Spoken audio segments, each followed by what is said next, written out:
It was 1966. Right. I was 21 and he was 19. We fell in love. He proposed to me after about 5 weeks and I said yes. That was amazing. Ralph was very, very active in the community. He was the minister of a church here. He worked for the city.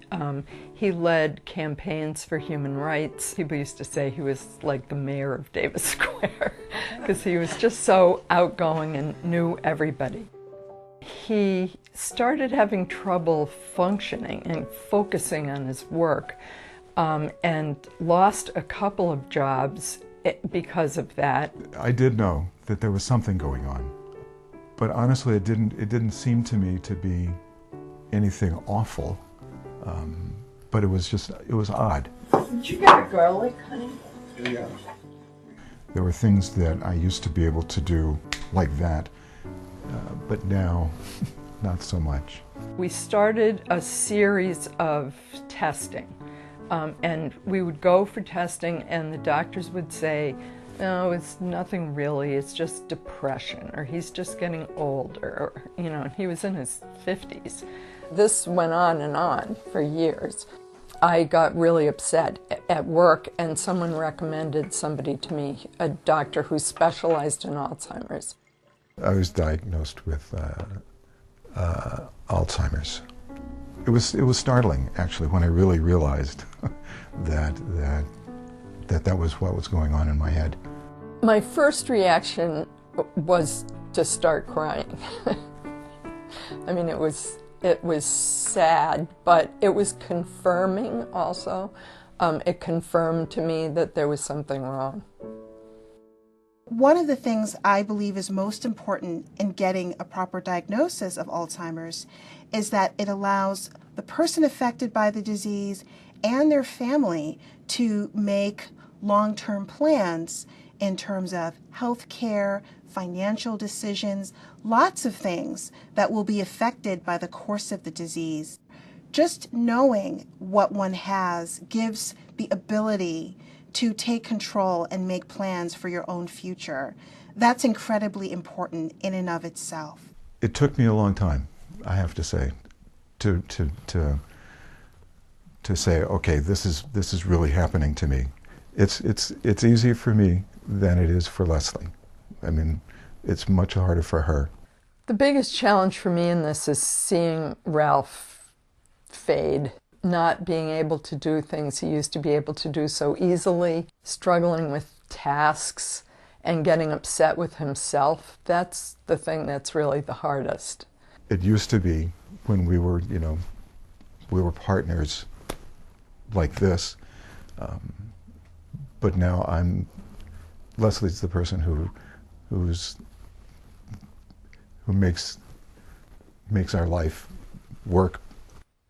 The biggest challenge in dealing with Alzheimer's has just been, watching my father kind of decline. He still is really the same person, that he's always been in a really important way.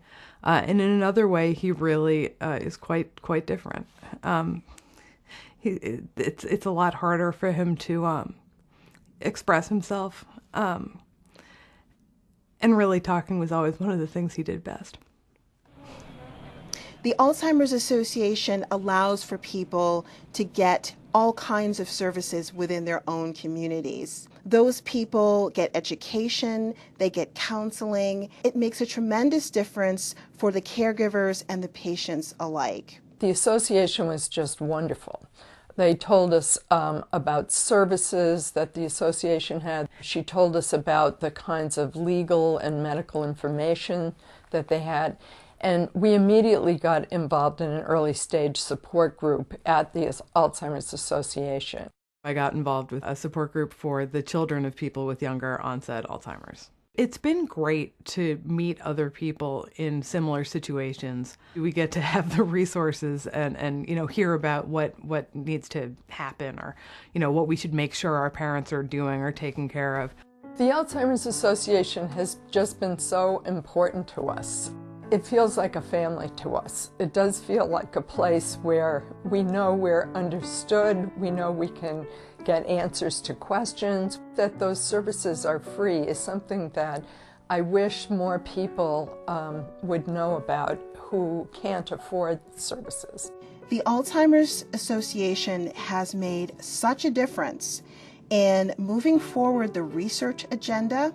Having support services, counseling, and educational services provided by the Alzheimer's Association is playing a critical role for those people who are dealing with the disease right now. There's so much attention right now on Alzheimer's, and I think that a lot of that is thanks to the Alzheimer's Association. The research is not only happening more and more, there's attention on increasing funding for that research. It's a wonderful thing to be able to have the support of people who know what's going on in the stuff that is so difficult for most of us to be able to do.